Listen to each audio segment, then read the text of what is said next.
కీర్తనలు 29. దేవుని నామమును బట్టి అందరికీ వందనాలమ్మా. కీర్తనల గ్రంథము 29వ అధ్యాయం. దైవపుత్రులారా, యెహోవాకు ఆరోపించుడి, ప్రభావ మహాత్మ్యములను యెహోవాకు ఆరోపించుడి.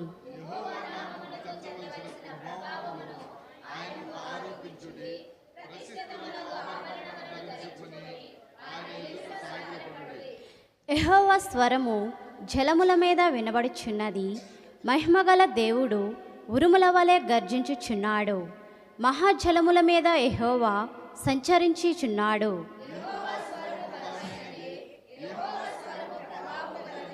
యెహోవా స్వరము దేవదారు వృక్షములను విరుచును.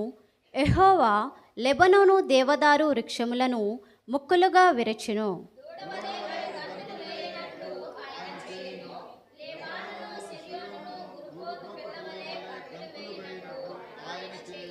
యెహోవా స్వరము అగ్నిజ్వాలలను ప్రజ్వలింపజేయుచున్నది.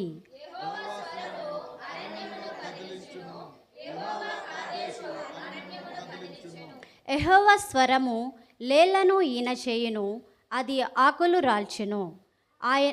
ఆయన ఆలయములో నున్నవన్నీయు ఆయనకే ప్రభావము అనుచున్నవి.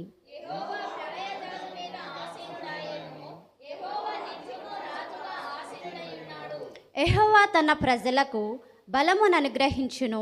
యెహోవా తన ప్రజలకు సమాధానము కలుగజేసి వారిని ఆశీర్వదించును. దేవుడిచ్చిన వాక్యం దీవించును గాక. ఆమేన్. హల్లెలూయా. కీర్తన భావం చదివి వినిపించిన సహోదరుని దేవుడు దీవించును గాక. ఆమేన్.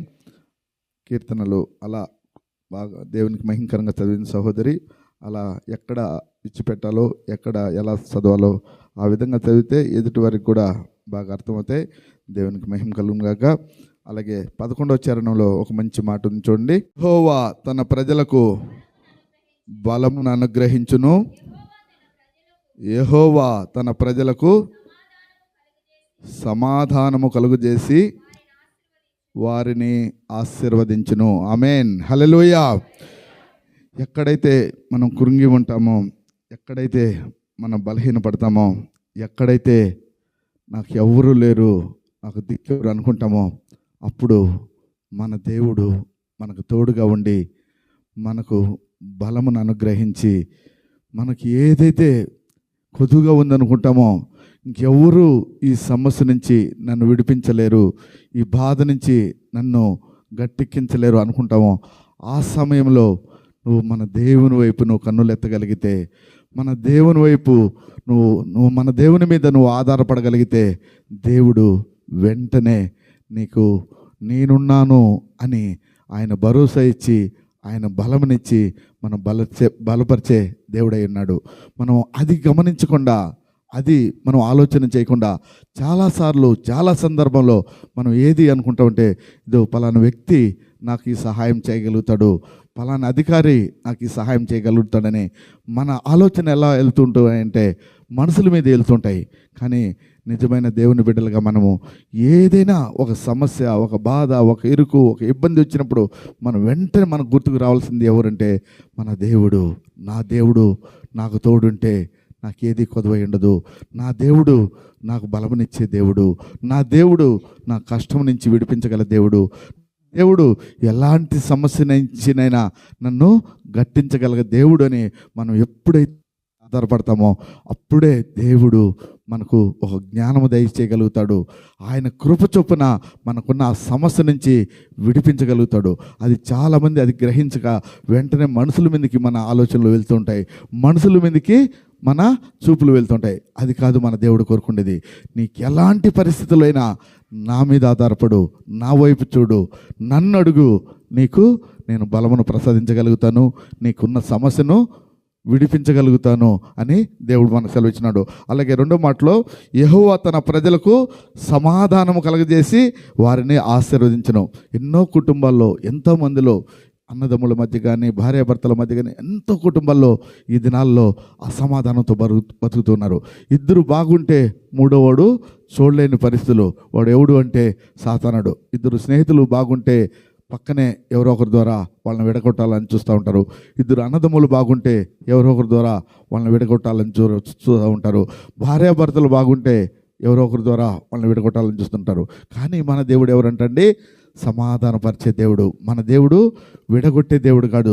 ఏ పరిస్థితిలో అయినా, ఎలాంటి పరిస్థితినైనా నిన్ను సమాధానపరిచి నిన్ను మంచి మార్గంలో నడిపించి ఆయన ఆశీర్వదించి దీవించే దేవుడు మన దేవుడు. అలాంటి దేవుడు సన్నిధిలో మనం ఉన్నాం కాబట్టి ఏ విషయంలో అయినా, నీకు ఏ కష్టం ఉందా, బాధ ఉందా, సమస్య ఉందా, నీ కుటుంబంలో అసమాధానం ఉందా, నీకు అనారోగ్యం ఉందా, మనం ఎవరి మీద ఆధారపడాలంట?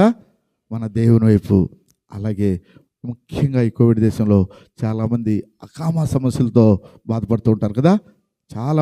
చాలామందికి అదే ఇబ్బంది. అప్పుడు కూడా ఎవరి మీద నువ్వు ఆధారపడాలా?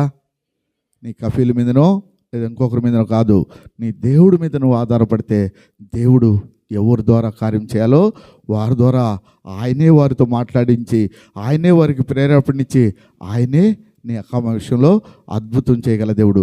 అకామే కాదు, ప్రతి విషయంలో కూడా ఆయన మీద ఆధారపడితే ఆయన మనకు తోడుగా ఉండి మనకు బలమునిచ్చి మనం సమాధానపరిచి మనం ఆశీర్వదించి దీవించే దేవుడు. అలాంటి గొప్ప దేవుని సన్నిధిలో మనం ఉన్నాం. మన దేవునికి మన ద్వారా ఏదైనా ఆయనకు తిరిగి చెల్లించగలుగుతున్నామంటే ఆయన ప్రతిదీ మనకు చేస్తానన్నాడు. మనం ఏమి ఆయనకి తిరిగి చెల్లించాలంటే నీ పూర్ణ హృదయంతో, నీ పూర్ణ ఆత్మతో, నీ పూర్ణ బలంతో నన్ను ఆరాధించుడి, నన్ను సేవించుడి అని సెలవిచ్చిన ప్రకారం మనం అందరం కూడా మన దేవుని వైపు మన కన్నులెత్తి, మన హృదయం ఎత్తి, మన చేతులెత్తి మన పరిశుద్ధమైన దేవుని, మన దేవుడు మన పట్ల చేసిన ప్రతి కార్యానికి మనం తిరిగి ఆయనకు స్తుతి ఆరాధన ద్వారా ఘనపరిచే వారంగా ఉండాలి.